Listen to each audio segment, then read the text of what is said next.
Hey guys, so I want to do a follow-up video on my tips and tricks setup video for the Slash Modified. I actually, in the video, I mentioned adjusting the position of these rear wheel hubs. So right in here, there's a screw location. There's actually two locations on this wheel hub right here, and I had adjusted it to the higher position. I'm gonna do a little test this weekend. I went ahead and changed it to the lower position, did another quick setup on my cambers to make sure that nothing had changed. I'll be curious to see what happens. I have a feeling the reason I didn't think anything of it when I got done with the setup is the car handled way better. And so I think what's happening is by raising that rear end just that little bit, it causes a little bit more bite in the front end and increases that turn in. So it'll be fun to do the test and see what actually happens. Something I've been asked about a lot in some of my photos that I've shared of my car is this electrical tape on the front outside tire. So I'm actually running this to help cause the car. So when you're coming through a corner and the car starts to roll over, it'll actually hit that tape and kind of slide itself out. So you don't traction roll as easy.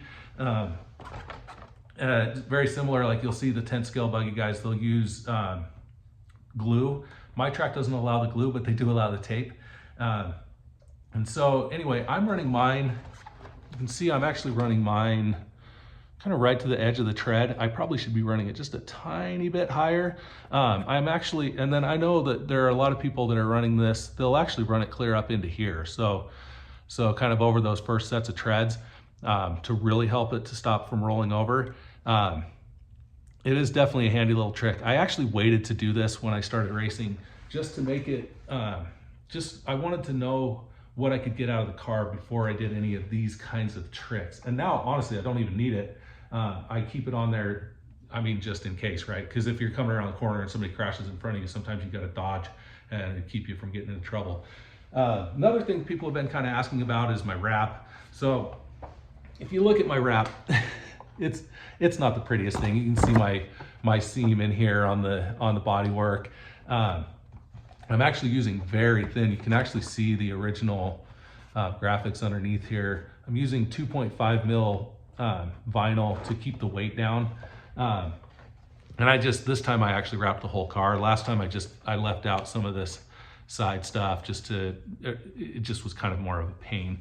I actually used this vinyl that's for the printer paper. So this vinyl that I'm using to make my lettering and my stripes, it's actually vinyl for an inkjet printer. And so these are actually just printed with a regular printer, and you actually have to go in after the fact and use a sealer. So you can buy a can of fixative sealer. I'm actually using flat just so that the color, just to keep it looking different than the rest of the body. But you can also get it in a high gloss. Anyway, kind of fun notes on the suspension adjustments, and my car does look a lot better with the new wrap. We'll see you in the next video.